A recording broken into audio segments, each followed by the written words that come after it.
This episode is brought to you by Amazon Prime. There's nothing sweeter than baking cookies during the holidays. With Prime, I get all my ingredients delivered right to my door, fast and free, no last-minute store trips needed. And of course, I blast my favorite holiday playlist on Amazon Music. It's the ultimate soundtrack for creating unforgettable memories. From streaming to shopping, it's on Prime. Visit Amazon.com/Prime to get more out of whatever you're into. With Lululemon, the real gift happens when they're living in it. When you give them the softest loungewear set, the real gift is this. And this. And this. This holiday, Lululemon makes it easy to give a gift that goes beyond. Open the moment. Shop now at lululemon.com.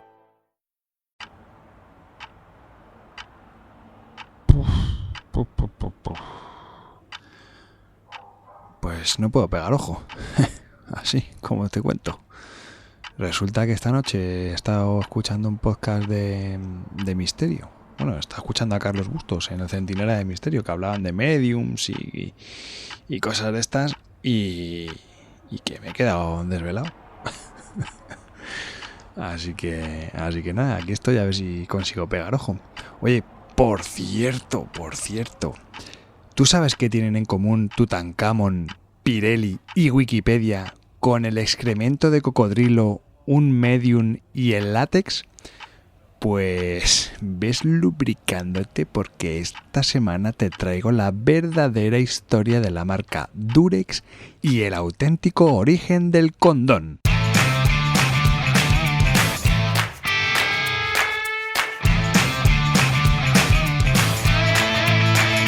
Brand Stoker, con Rubén Galgo.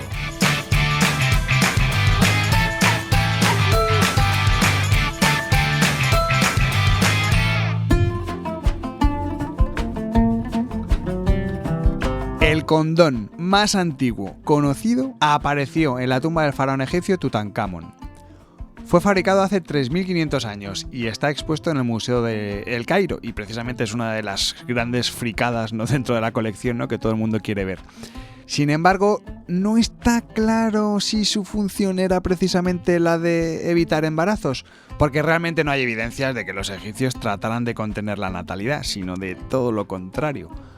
Hay inscripciones que explican cómo las mujeres se aplicaban en la vagina supositorios de excremento de cocodrilo, miel y natrón. El natrón es una especie de mineral que es conocido como sal divina, que está compuesto principalmente por carbonato de sodio. Esta práctica muchas veces ha sido confundida con un método anticonceptivo, pero en realidad su utilidad era la contraria. De hecho, los excrementos y el natrón son alcalinos, es decir, que favorecen el movimiento de los espermatozoides, y la miel es bactericida, que es una sustancia que mata a las bacterias. En cambio, en la cultura oriental los primeros condones fueron de papel de arroz encerado, y aquí sí eran usados para evitar infecciones y embarazos no deseados. ¿Pero de dónde viene la palabra condón?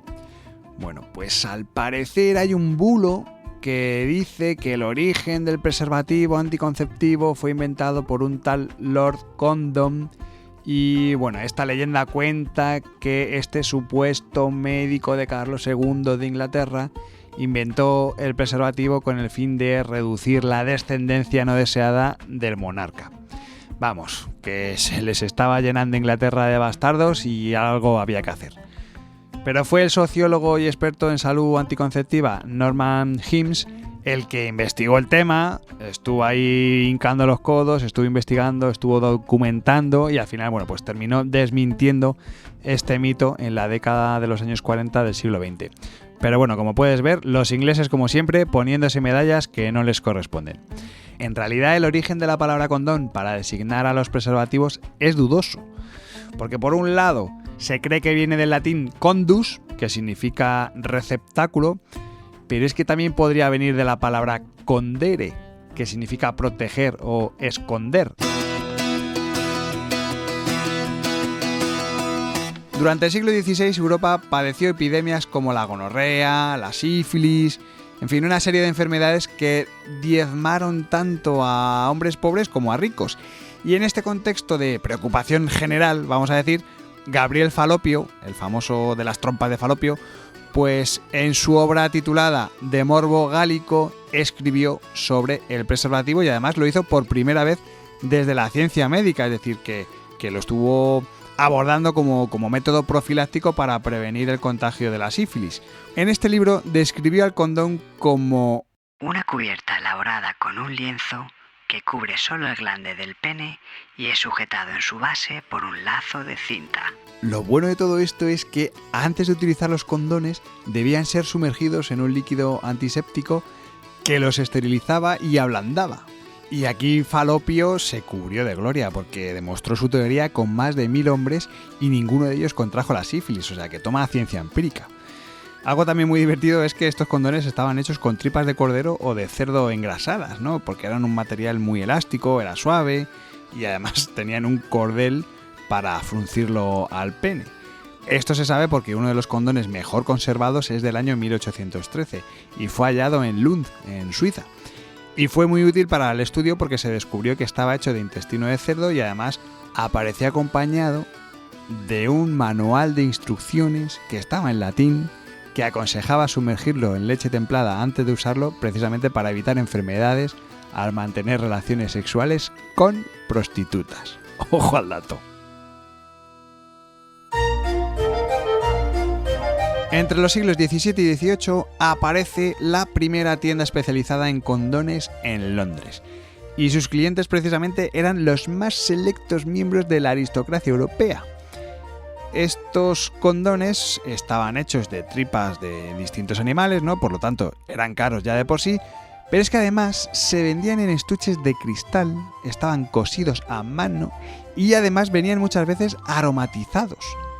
Porque claro, lo de usar y tirar pues todavía no se destilaba, entonces tenían que lavarlo a mano para poder utilizar otra vez hasta que se rompieran por el desgaste o por el amor. Pero realmente no eran populares, sino más bien dirigidos a hombres que solían ir a burdeles y poseían, bueno, pues dinero para poder comprarlo, vaya. Y luego es curioso porque las mujeres tenían almacenes de condones alrededor de Leicester Square y Covent Garden y controlaban de alguna forma una industria que además era totalmente artesanal. Bueno, vas a flipar cuando te diga que muchas personas famosas escribieron sobre el condón en aquella época y no siempre lo hicieron bien, porque en el año 1671 la marquesa de Sévigné, en una de sus célebres cartas a una hija que tenía, ¿no?, describió al condón como una armadura contra el placer y una telaraña contra el peligro. El famoso Marqués de Sade, que fue legendario por las fiestas y las orgías y todo lo que tenía relación con la sexualidad, bueno, pues este tío se hacía sus propios condones con tiras de tocino para envolver su pene y así evitar la porquería que le vendían, porque no se fiaba ni un pelo y no le gustaban los condones que vendían por ahí y se lo terminó fabricando él, ¿no? O, por ejemplo, mira, otro guarrete, el escritor y aventurero Giacomo Casanova, que fue también conocido por sus conquistas amorosas durante el siglo XVIII, bueno, pues este mencionaba a menudo los condones en sus escritos y tampoco lo hacía bien. O sea, de hecho, al principio hablaba bastante mal, ¿no? Tiene una frase que dice así: no esperes verme encerrado en una piel muerta para probarte que estoy vivo. Y al final de sus días sostuvo justo todo lo contrario. Hace años hubiera considerado al condón como una invención del diablo, pero ahora reconozco que su inventor debe haber sido un hombre de bien. De hecho, llegó a desarrollar una técnica para evitar embarazos indeseados, agárrate, que básicamente consistía en disponer cáscaras de naranjas dentro de la vagina de la mujer antes del coito. Es una especie de DIU, bueno, es que no sé ni cómo llamarlo, me parece súper bizarro. Aunque el primero que empleó la palabra condón tal y como lo hacemos en la actualidad fue el médico británico Daniel Turner en 1717 y fue en un libro precisamente en el que hablaba de la sífilis. En España, pues, ¿qué te voy a contar? Spain is different, ¿no? Como se suele decir, como decía el eslogan. Aquí se han hallado condones escondidos entre las páginas de un libro de medicina del siglo XVI. Así, tal cual, como te lo cuento. Pues es que además es muy gracioso porque resulta que en la Biblioteca Histórica de la Universidad de Salamanca pues estaban haciendo un proceso de la típica revisión, ¿no?, y catalogación de parte de los fondos históricos y de repente están ahí cogiendo uno de estos tomos y de repente cling, uy, ¿qué es esto? Onda, un condón, pero bueno. Efectivamente, se encontraron varios condones de cerdo con una cintita de color azul para ajustarlos. Después estuvieron analizándolos y descubrieron que, bueno, pues habían sido envueltos en una hoja de periódico de 1857 y se presume que algún estudiante de la época que estaba consultando aquel libro de medicina fue el que los escondió allí. Este podcast es una iniciativa de Brand Stoker, el estudio especializado en creación y gestión de marcas de Rubén Galgo. Si lideras una empresa o eres la persona responsable de crear o rediseñar la marca de tu compañía, no dudes en ponerte en contacto con nosotros. Búscanos en nuestra web, brandstoker.com.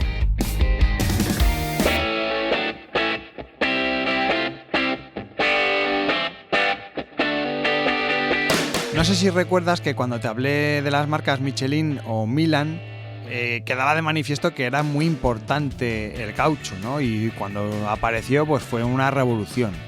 Y en el mundo del fornicio, pues pasó algo muy parecido.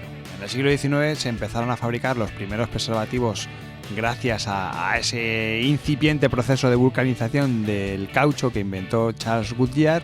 Por cierto, segunda vez que le mencionamos esta temporada y seguramente no será la última. Y en el fondo pues eran fundas de caucho que eran reutilizables, que tenían gran peso, eran muy incómodas porque pues tenían una costura voluminosa, era muy incómodo, todo el largo del borde inferior estaba como cosido, bueno, que no eran ni mucho menos lo que conocemos hoy como un preservativo, ¿vale? Y poco a poco se fue haciendo un huequito pues en la sociedad, en el día a día, vamos a decir, ¿no?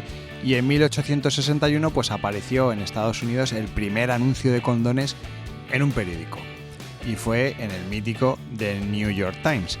En él se promocionaban los condones franceses y además eran los condones franceses del señor Power. O sea que era como todo como muy de coña, ¿no? Curiosamente, al cabo de un tiempo, un congresista logró que el Congreso norteamericano prohibiese por ley toda publicidad que incentivase el control de la natalidad. Y por ende, pues esto afectó también al preservativo, ¿no? Al uso del preservativo. Como ves, el mundo ya sabía qué eran los preservativos y situaciones como esta se fueron repitiendo durante los años. Sin ir más lejos, las tropas norteamericanas de la Primera Guerra Mundial fueron las únicas que tuvieron prohibidísimo hacer uso del preservativo. Para el entonces secretario general de la Armada de Estados Unidos, el condón era un accesorio anticristiano e inmoral, así que estaba terminantemente prohibido. El resultado de esta decisión fue que las tropas estadounidenses fueron las más afectadas por enfermedades de transmisión sexual en esta contienda. Afortunadamente Estados Unidos aprendió la lección y ya en la Segunda Guerra Mundial ahí ya sí que permitió y fomentó el uso de los mismos, de los preservativos, en sus tropas. No te puedo decir lo mismo de los nazis, y es que el Tercer Reich, al parecer, prohibía que los alemanes de raza aria utilizaran el condón o cualquier método anticonceptivo y de control de natalidad que eliminara la expansión de su raza suprema. Aprovecho este momento nazi para invitarte a que te metas en nuestra página web y veas un montón de imágenes muy chulas sobre todo esto que te estoy contando y de lo que te voy a contar, porque te vas a encontrar un montón de imágenes muy chulas, muy curiosas sobre preservativos, sobre condones, que como sabes, pues están en nuestra página web, que es brandstoker.com.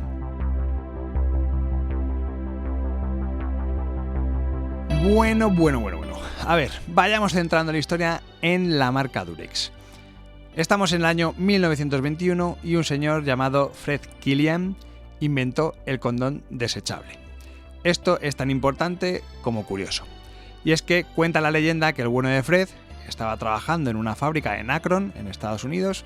Akron es una ciudad conocida, o era una ciudad conocida como la capital mundial del caucho, porque las principales fábricas de neumáticos estaban allí, estaban en esa ciudad.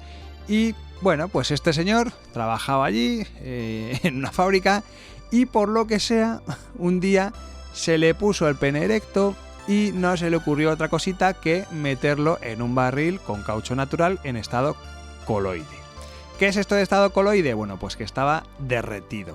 Era goma derretida que estaría más caliente que el palo de un churrero. Así que no se sabe si llegó a tener descendencia o no, pero lo cierto es que a este señor, a Fred Kilian, le debemos el uso del látex en los profilácticos y también le debemos de que los condones no tengan costuras, ¿vale? Pero esto es importante para todo lo que viene después, porque justamente unos años antes de este, vamos a llamarlo, hallazgo, ¿vale? En 1915, un inmigrante ruso de origen judío fundó en Londres la empresa London Rubber. Lionel Alfred Jackson se ganaba la vida como representante de artículos de estética, de belleza, iba dando vueltas por peluquerías, por barberías, bueno, era el típico comercial de este mundillo, ¿vale? Bueno, pues Lionel Jackson empezó la actividad vendiendo en una pequeña habitación detrás de un estanco, donde allí pues iba dispensando preservativos, ¿no? Que además él importaba de Alemania porque allí en Inglaterra no se hacían.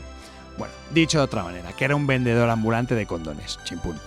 Jackson resulta que compraba los condones al por mayor y les daba salida entre los pequeños comercios de la zona, ¿no? Pues farmacias, herbolarios, tiendas de higiene. Empezó en la zona de Londres, pero luego al final pues empezó a comercializarlos por todo el país. Era un hombre muy conocido y sobre todo era muy respetado porque ofrecía a sus distribuidores y a sus clientes pues un servicio muy personalizado y además pues al parecer dejaba márgenes muy competitivos. Pasaron los años y llegamos a 1929. Este buen año, un jovencito polaco de 17 primaveras llamado Lucian Landau fue enviado a Londres para estudiar la tecnología del caucho. Resulta que bueno, su familia se dedicaba al sector industrial, comerciaban precisamente con caucho, con perfumes, con cosméticos, con jabón, bueno, un poco estaban metidos en la industria, ¿vale? Entonces el joven Landau pues de alguna forma representaba el futuro del negocio familiar, así que lo mandaron para Londres. ¿Pero qué pasó? Estando en Londres, se enamoró de la ciudad y tras concluir sus estudios, pues que no quería volver a Polonia. Entonces se puso a buscar trabajo, pero tenía un problema importante y es que tenía un visado de estudiante que era rechazado constantemente. Entonces la única esperanza que le quedaba era crear su propio negocio y ver si así le daban la visa y podía quedarse en el país.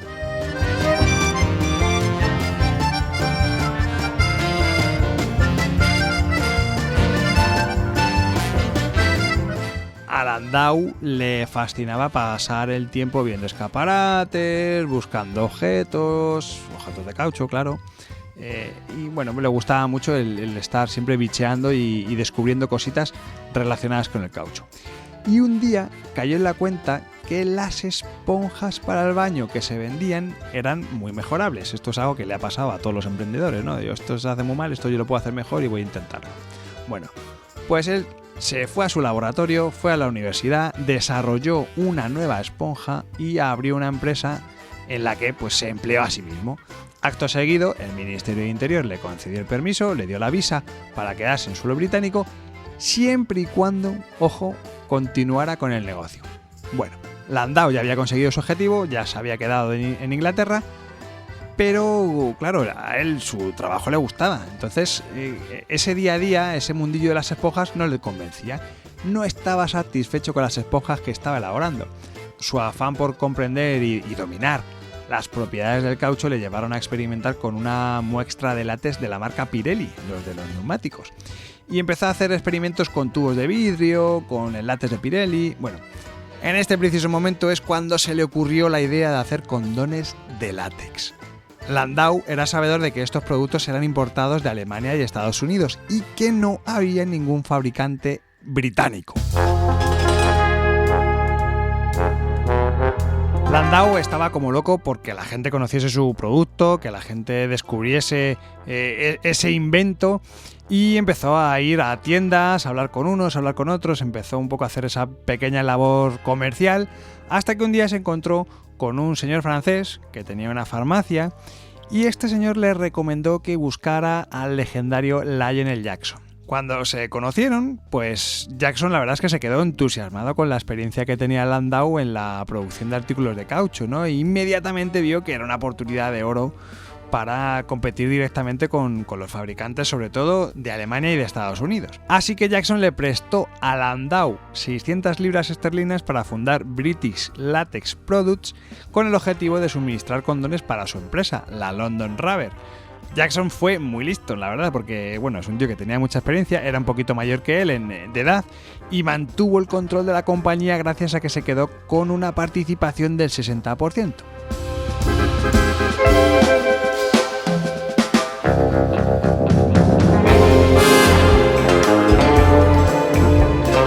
Una vez fraguada la alianza, aquellos condones necesitaban una identidad, iban a necesitar una identidad, un logotipo y sobre todo un naming. Así que ese mismo año 1929, Jackson patentó la marca Durex. El significado viene de los atributos del condón, es decir, durabilidad, confiabilidad y excelencia. En inglés, durability, reliability y excellence.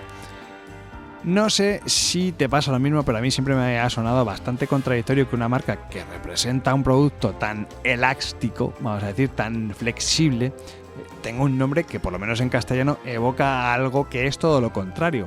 Durex, duro, bueno, tú ya sabes. Jackson ideó el modelo comercial para suministrar los condones, pero realmente la tecnología que había detrás de Durex pues era inventada por Landau. Y bajo estos roles arrancó la producción manual de condones en 1932, que curiosamente lo hicieron debajo de una fábrica de zapatos para bebés, para Machinery. El asunto es que Landau apenas tenía 20 años, pero Jackson, bueno, pese a esa juventud, pues apostó por él, ¿no? Le dio libertad, le dejó diseñar y sobre todo le permitió organizar la fábrica a capricho.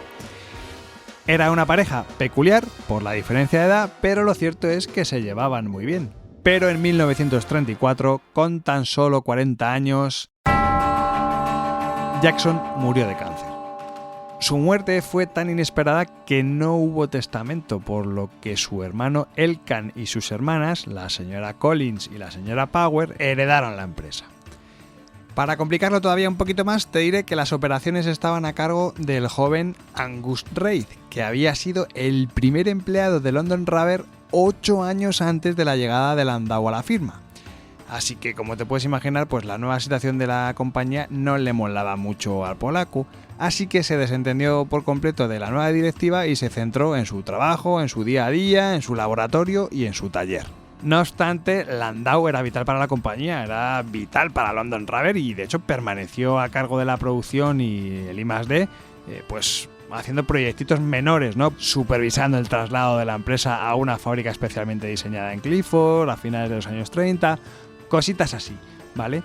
De hecho, fue aquí donde Landau realmente comenzó a desarrollar su ingenio técnico en producción de condones, especialmente durante la Segunda Guerra Mundial. Y aquí es lo que hemos visto siempre en Bram Stoker, ¿no? Que se juntan siempre el hambre y las ganas de comer. Es decir, las condiciones de la guerra obligaron a Landau a encontrar formas nuevas de producir un producto consistente que tuviese distintas calidades de látex. Además, se vio obligado a maximizar el rendimiento bajo fuertes condiciones de presión, ¿no? Porque al final él trabajaba para el Estado y el Estado le exigía pues mucho volumen y mucha rapidez para poder llevar ese material a los soldados. Este esfuerzo aseguró que al salir de la guerra, London Rubber fuera el mayor fabricante de condones de Gran Bretaña.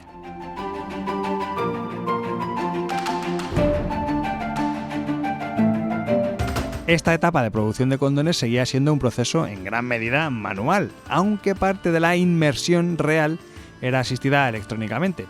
De hecho, las partes importantes del proceso, como el decapado y la prueba del producto terminado, ¿no? Que no estaban pinchados, pues se realizaban completamente a mano. La historia siguió avanzando y Landau se convirtió en director de London Rubber después de la guerra. Pero, aunque supervisó algunas decisiones comerciales importantes, como la de hacer pública la empresa en 1950, su fuerza y legado es obvio que estaba en los logros técnicos, ¿no? Y finalmente, pues está tan cansado ya de esa situación que abandonó la compañía en 1953, bastante desencantado, y por lo que sea, le borraron de la historia oficial de Durex.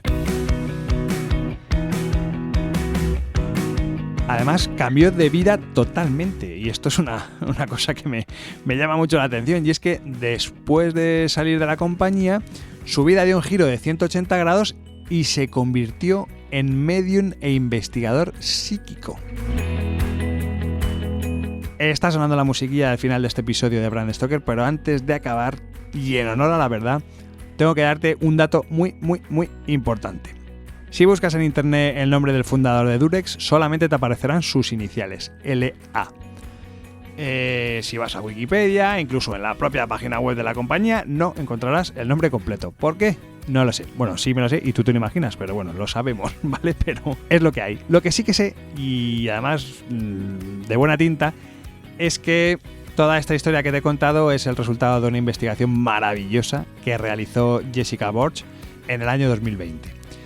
Su esfuerzo, su tenacidad, el currazo que se pegó para descubrir la auténtica historia del origen de la marca Durex, de verdad que no tiene precio.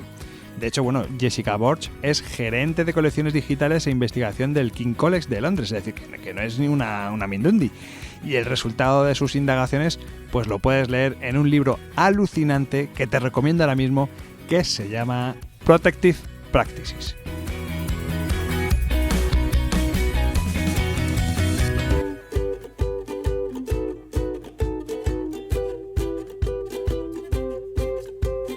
Si te ha gustado este episodio, te invito a que escuches la siguiente marca con historia en la que te hablaré de Versailles y el origen de la comida congelada. Antes de despedirme, quiero recordarte que puedes seguirnos en Twitter, Facebook e Instagram, donde nos encontrarás con el usuario Bram Stoker, o si lo prefieres, me puedes seguir a mí a través del usuario Crenecito.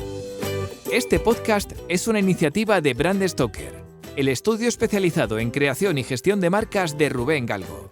Si lideras una empresa o eres la persona responsable de crear o rediseñar la marca de tu compañía, no dudes en ponerte en contacto con nosotros. Búscanos en nuestra web, bramstoker.com. No olvides comentar este episodio, valorarlo con 5 estrellas, darle a me gusta, compartirlo en tus redes sociales, y si te has quedado con ganas de más, pues te invito a que escuches más episodios en bramstoker.com y aplicaciones móviles para iOS y Android.